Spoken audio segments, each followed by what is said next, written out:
Hi everyone, you're welcome to my Professor Note. So we are starting this in-depth analysis series. Here we will be doing the in-depth analysis of all the part of all the units of English literature paper. We will go through all of them in a very detailed manner that how are questions being asked, कि किस तरह से question पूछे जा रहे हैं, किस तरह से क्वेश्चंस फॉर्म हो रहे हैं in your exam and what kind of questions will be asked this time. The structure will be the same as it was in the June 2020, but you can expect more questions in terms of comprehension or in a way of assertion and reasoning, right? Because it's 50-50%. 50% is your objective approach and 50% is your subjective approach. So let's start this video with a very motivational quote by Elon Musk. When something is important enough, you do it even if the odds are not in your favor. And now for some of the people who are filling this new session examination for what the date of applying will be has started from the 10 August, right? So for them it's just few days left to prepare for this exam, but for some of you who are preparing for this exam from a very long time and you just broke that routine because of this COVID-19, but there were some people who were still following the routine with that mindset कि जब तक तोड़ेंगे नहीं तब तक छोड़ेंगे नहीं. And if the person have that attitude ना, nothing can stop you. अब एटीट्यूड ये वाला अलग है उस वाले एटीट्यूड से जो लोग बाजार में लेके घूमते हैं, ठीक है? वो वाला आपको हेल्प नहीं करता है, वो आपको लाइफ में नीचे ही ले जाता है. But this is the attitude which will take you further in your life. जब तक तोड़ेंगे नहीं तब तक छोड़ेंगे नहीं. So with this let's start our today's video and make sure you like it, share it with other people, subscribe to the channel, press the bell icon, right? So if you think that the efforts which I'm putting in, they are really genuine. So let's start this video. And today in this video, we are analyzing the poems, the question which were asked and the kind of questions you will be asked. Okay. So this is the first question we have here. Which two poems in the following list are example of dramatic monologue? A is the Alfred Tennyson Ulysses, Philip Larkin Churchgoing, Carol and Duffy Medusa, Catherine Phillips A Married State. Okay, so let's talk about all of these poems one by one and which of these poems are the examples of the dramatic monologue. So now Ulysses, this is written by the Alfred Lord Tennyson. You know this. This is the poem written in the blank verse, written in the 1833, published in the 1842, example of the dramatic monologue. So this is one of the poem. Now here, Tennyson reworks the figure of Ulysses by drawing on the ancient hero of Homer's Odyssey and the medieval hero of Dante's Inferno. And poem also concerns the poet's own personal journey, right? So through these pictures, he's tried to portray his own journey as well. So the poem's final line, to strive, to seek, to find and not to yield. बस चलते रहना है, रुकना नहीं है, ठीक है? जो प्यास है ना नॉलेज की, वो बुझनी नहीं चाहिए वो, right? This is the thing. And Ulysses. And one thing here that this is the Victorian age, this is the Victorian period. Why they are going back to the medieval ages? Like one of his poem, like A Lady of Shalott. Maybe I can talk about that poem further in this video. Why they are going to the medieval ages? Why they are not writing about this period, this moment of Victorian age? Because the reality is really hard to digest. Faith in God is lost. There is no sport now, origin of species, right? In 1856 or 1854 by Charles Darwin. Facts are coming into the place now. This is no more belief in hidden things. Everything is right there. This is the time of science now. Factories, industrialization, facts. No God. People now know that how they were born, right? How they get birth, what it is actually is, what is the difference between the mind and brain. You start doubting your own existence. You start doubting God. So they are going back, and he's writing poems like Ulysses. Well, this is the subjective approach. We will not go in a more depth into it, even though this is the only thing which interests me in literature. These facts are always there. Okay, so let's talk about the next. Now, Churchgoing is notable for its reference to the cycle clips. This is by the Philip Larkin. Here, the speaker is pleased by the church because it is a serious place for serious questions. Humanity, he concludes, will always have a hunger to ask those big questions like, why are we here? And where do we go when we die? And he is having this question about spirituality, that why he's coming here, what he actually needs. He really needs some sort of sport, so he always come here, because we are confused. So this one is not the dramatic monologue poem. Second one here, Medusa, first appeared in Carroll and Duffy's 1999 collection, The World's Wife. The poem is a dramatic monologue written in the voice of Medusa, a mythical figure with venomous snakes for hair and whose stare, when she looks at someone, they turns into stone. Medusa is both terrifying and sympathetic in the poem. She is angry, but she also has that kind heart. A woman transformed into a monster by her hunger over her husband's affair. And this one is the dramatic monologue. So now we have here two poems. First one is the Ulysses, second one is the Medusa. We'll also cover the third one, which was there, A Married State by the Catherine Phillips. Here I have just put these two lines of the poems. I really like them. I don't know why, because they rhyme. So Married State, she writes because she went through this state. Her marriage was arranged by her stepfather with a person who was 38 years old, and she was merely 16. So she found marriage as a burden on her joys, because this is what was her situation. So I think this is something wrong with some of the students out there, mostly maybe with the girls or maybe with the boys, I don't know. But people are writing these things through their own perspective, right? So we start to adopt that. Maybe there's something really bad happens to them. Their situation was different, as she got married to a 38 years old man when she was 16. But you are 28, the same thing cannot happen to you. And now, if you're financially independent, you can take your own decisions, because this is what it takes in this materialistic world. All right. And always give a heart to a person, not with the big wallet, but with the big heart. Now, how to find out that? This is your task. So, yeah, here are these two lines. A married state affords but little ease. The best of husbands are so hard to please. So, this is a good one. Let's move further. Which of the following poems by Philip Larkin deals with the trauma of a rape victim who says, even so distant, I can taste the grief?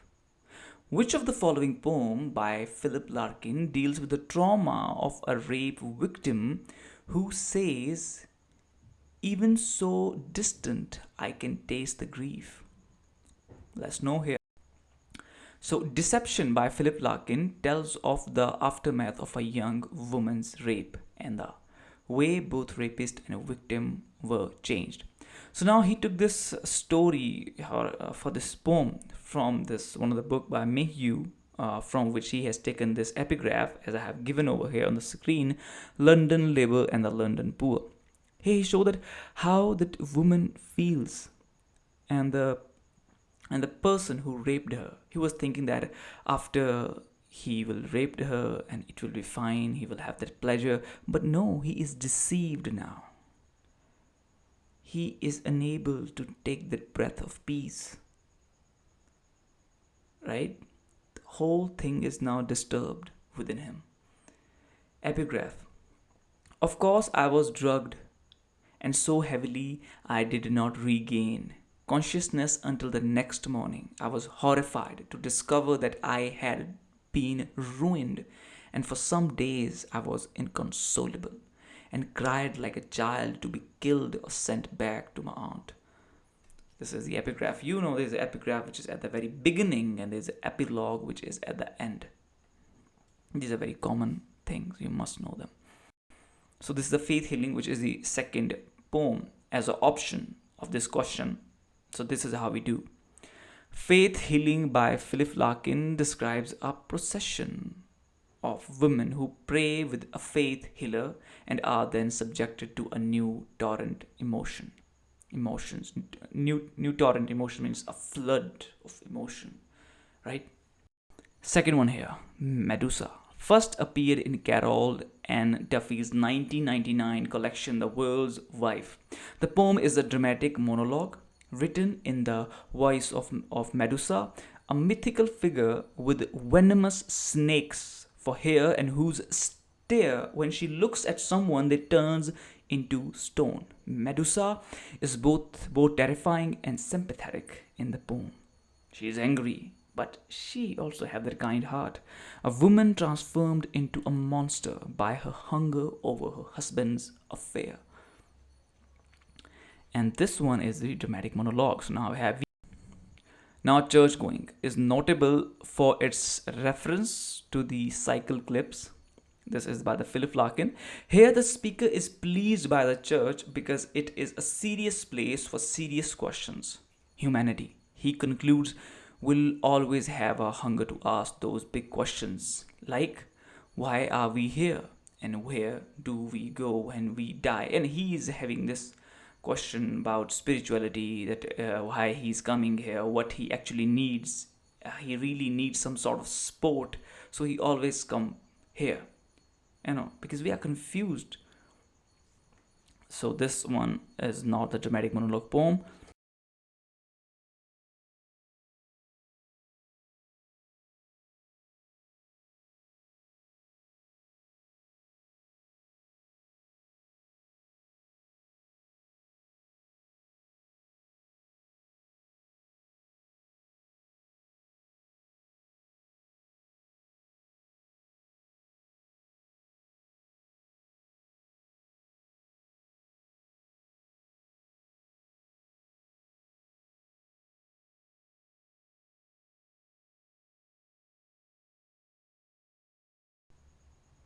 Who among the following wrote Mazeppa, a long narrative poem about a 17th century military leader of Ukraine? This is not that important poem. The only important thing to know about this, which is already given in the question, a long narrative poem about a 17th century military leader of Ukraine. Who wrote that? Lord Byron for sure, right? Which two of the following poems are by the Robert Browning? So these two poems we will discuss here. You already know that Locksley Hall, The Lady of Shalott, as I told you at the very beginning, we may found this poem later in this video. So Lady of Shalott, as I was telling you, that why again and again they are hiding from the reality. In this same thing happened in this Lady of Shalott. Lady of Shalott is inside her dome, inside her room. She is not going outside because the reality is she cannot face that. Intolerable. Right? So she is happy by the reflection of the city in the mirror. The moment she look into it, the curse will fall upon her. And when she went out, she died.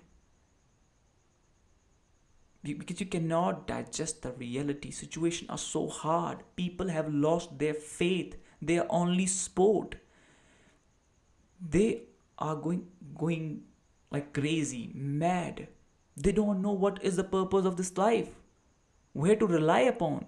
They're only facts, right? You die, you don't go heaven, you don't go hell, you die, right? Earlier they were like, we do sin and there will be rebirth, but now facts coming in. People start doubting on God, on their existence, why they are here. This is the reality and you have to face it. So it's better to be inside the room. Don't go out there. Go back in the medieval ages. And this is what he was doing actually. And the similar thing was doing Robert Browning. But In two of and the similar thing he did in one of his poem here, but in another one he talks about his love life. So let's talk about these two of the poems of Robert Browning. And sometime what happens in this video that I make on this PowerPoint, that I don't know that that voice gets repeated on another question. There's something else I'm talking about, but the voiceover is something else. So just keep the patience and watch the whole video, because you know you're going to know a lot more in these videos, right? So let's talk about these two poems that which are by the Robert Browning.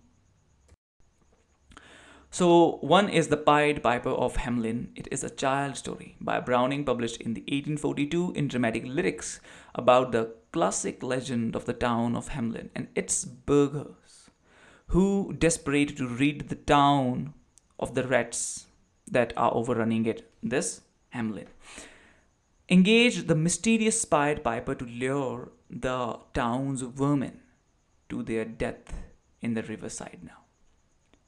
Then, when the town people are unwilling to pay the piper for his service, he did all these things. He take all these rats, all these vermin, but now these town people are not giving the money. And then he thought that he will lure their childs away by the same means. And then they have to do something, right? Now the next poem, Two in Campagna. You must read this poem. You must read this poem, I would say. By Robert Browning is an image-filled poem in which the poet depicts a speaker's passionate feeling for his partner. Elizabeth Barrett Browning, right? It is a love poem that deconstructs love. What is love? How is love? How is love formed? All those things. And when you deconstruct things like love, you will get very intolerable layers, very dark, but still getting stick to it. That is a real love. A pastoral that has seen not only death but biodiversity. And here these few lines I take out of it, I really like them. I wonder, do you feel today as I have felt since hand in hand we sat down on the grass to stray. Stray means doing something which has no useful purpose. In spirit, better through the land. So this is what it is. The two poems by Robert Browning, Two in Campagna, and the first one is the Pied Piper. Now we have this one here. In which of the Bog poems does Seamus Heaney speaks about the perishable treasure of a body murdered, forgotten, nameless, terrible? So that is the one poem we will be talking about here. And that poem is, this is your fruit, your straight fruit, right? So in his creative imagination, Heaney stands alongside anthropologists engaged with the bodiless head of a young woman, similar to one retrieved from the Rome fen in North Denmark in 1942. There is a head of a lady anthropologist is taking out of the land which was buried. He showcases the head with a sweep of the hand. He is putting his hand over the head and then sweeping it as we clean it, right? Rolling our hands over that head, that skull, and showing here it is. And lists the physical properties that label it a strange fruit. So strange fruit is the name of the poem where he talks about this. Large and hard-skinned god, oval in shape, he has given the name of the selective parts of that head. This is how he compared that dead body or that head of that woman to the fruits. That's why the name of the poem is Strange Fruit. Large and hard-skinned god, oval in shape, epidermis wrinkled as a dried plum. Prune-skinned, he given the name to that. Teeth retaining the stained appearance of the same fruit. Prune stones, he has given the name to that. Now, here we have another question here. Monuments of an aging intellects in the fall, rag and bone shop of the heart. These are the quotes, the lines of the poems. so mastered by the brute blood of the air, as weary hearted as that hollow moon. So, the most important thing to know here is that all these lines are from the poems of the William Butler Yeats. He is most important poet. You cannot miss him. You have to cover him. You have to read him. Today I was watching, reading, and listening Maya Angelou, and she said that when at the age of 7.5 she was raped. Uh, the person who raped her that was taken to the jail, and he was taken out of the jail, and they killed him in the evening. And she thought that because she said the name, she speak his name, he was killed. And then for next 5 years she stopped saying, right? And you know what she did? She read each and every single book in the Black Library. And she used to read all the books that she can get from the White School Library. And after 5 years, when she speak, she had many ways to speak out. In many ways, she could put her feelings out. This is what reading does to you. You can express your things, you can express your feeling, and communications is one of the skill that you need in any profession if you want to move ahead, right? So let's match these lines in the poems now. Monuments of an aging intellect. You know, an aging intellect, he talks about that he wants to be immortal out of this sensory world. Then where he want to go? He want to go Byzantium. So monuments of an aging intellect is taken from the sailing to Byzantium. I hate this tone of za, Byzantium, or an aging, an aging. In the fall rag and bone shop of the heart, as you can see, rag and bone shop of the heart, this is taken from the circus animal desertion. And then we have the sea here, so mastered by the brute blood of the air. This is the Leda and Swan. When Swan go and made physical love to Leda when she was taking bath. Swan is a Jews here, right? So then we have the fourth one, as weary-hearted as that hollow moon. So this one is taken from Adam's Curse. So all these poems are from William Butler Yeats, so make sure you read all of them. And now here we have last question of the video. I hope you enjoyed my company throughout this whole video. If you like that, so make sure you like this video as well, share with other people, subscribe. Second time I'm saying this in this video. Why? Am I looking for the appreciation for my efforts? Oh hell, nah, maybe this is what do we expect. All right, but if you find that my efforts are genuine, same lines which I said at the very beginning, am I repeating? Yes, I am repeating. But let's talk about this question first here. Which two rivers are mentioned by Andrew Marvell at the beginning of To His Goy Mistress? The two rivers he mentioned here are, let's know about the video. Let's know about this whole story of this poem. It was published posthumously in the 1681. Theme of the poem is Carpe Diem, squeeze the day, right now, this moment we have, after there is no time, lady. That's what he's saying. Here, woman is not responding to the romantic advance of the speaker. He want to make love to this woman, but she is not responding. And the rivers which are mentioned here, Ganges and the Humber. So Ganges is in India, the longest river we have. The Humber, there's two Humber river. One is in Canada and one is the London. One is in the England. So about which one he can discuss and talk here, please let me know in the comment section below. Also, what you feel like about this video. Do you think my efforts are genuine? I'm just putting everything into it because I want you to qualify this time. This exam is not tough. This exam is not hard. The only thing is this exam is time consuming. And don't give it one more year here, because you have then to do your 3 years of PhD, then you're getting job. Alright, I hope you like the video. You know how to share, you know how to appreciate the efforts, like it, share it with every single person, right? In your groups, as a status, everywhere, so we can reach to more and more people and make their lives better. All right. So till then time, my Professor Note signing off. I will see you again in another video.